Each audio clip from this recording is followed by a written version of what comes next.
আর এবার দেখাবো ঘোলার ছবি। দেখুন, পাঁচিল দিয়ে দেওয়া হয়েছে জমিতে। হ্যাঁ, জবরদখলের অভিযোগ রয়েছে, কারণ এই যে জমিতে পাঁচিল দেওয়া হয়েছে এটা সরকারি জমি।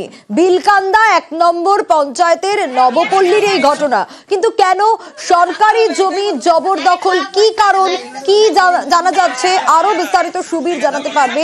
সুবীর, কি কারণে সরকারি জমি জবরদখল করা হলো? কে বা কারা করলেন, কেন করলেন? দেখো, ঘোলা বিলকান্দা 1 নম্বর পঞ্চায়েতের অন্তর্গত নবপল্লী এলাকা, সেখানে কিন্তু এরকম ভাবে পাঁচিল দিয়ে গোটা জমিতে সরকারি যে ক্যানেলের জমি, সেই জমি কিন্তু জবরদখল করে রাখার অভিযোগ প্রাক্তন প্রধান বা পঞ্চায়েত প্রধান দীন মোহাম্মদের বিরুদ্ধে।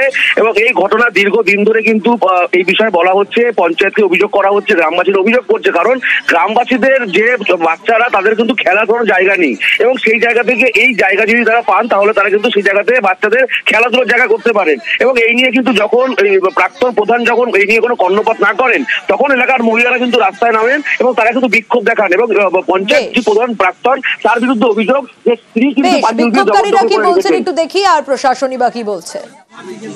এই যে ক্যানালের জমিটা দেখছেন, এটা সম্পূর্ণ আমাদের ওয়ার্ডের, এটা আমাদের 181 পার্টের সরকারি জমি। এটা অধিকার আমাদের আবদার। এটা এই ক্লাব থেকে দীন মোহাম্মদের নেতৃত্বে এরা দখল করে আছে, প্রাক্তন প্রধান। আচ্ছা, পাঁচিলটা ভেঙে আমাদের মাঠটা পরিষ্কার করে দিক। আচ্ছা, কারণ আমাদের বাড়িতে ছেলে মেয়েরা পড়াশোনা করতে গেলে একটু খেলাধুলা করতে চায়, তারা করতে পারে না। হ্যাঁ, এটা সরকারি জমি। আচ্ছা, কে দখল করে রেখেছে? এটা দিনু মোহাম্মদ এবং আরো লোক আছে, ক্লাবের লোকজন আছে।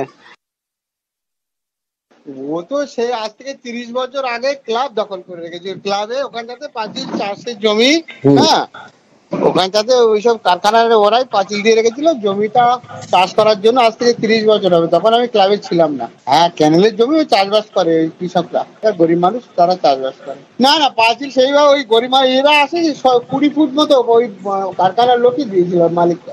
আমরা 30 বছর আগের ঘটনা।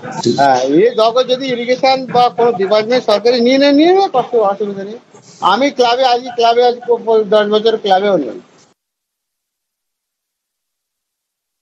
এটা আমিও শুনেছি যে প্রাক্তন প্রধান ওখানে বিশাল জমি আটকে রেখে দিয়েছে, এবং ওখানে একটা জলের ট্যাঙ্ক হবে, সেটা করা যাচ্ছে না এই কারণের জন্য। এটা আমিও শুনেছি। আপনারা নিজেরা নিজের চোখে গিয়ে দেখে আসুন। আমি যেটা শুনেছি সেটা সত্যি না মিথ্যে সেটা বলতে পারবো না, কিন্তু আমি নিজে গিয়ে দেখে আসি।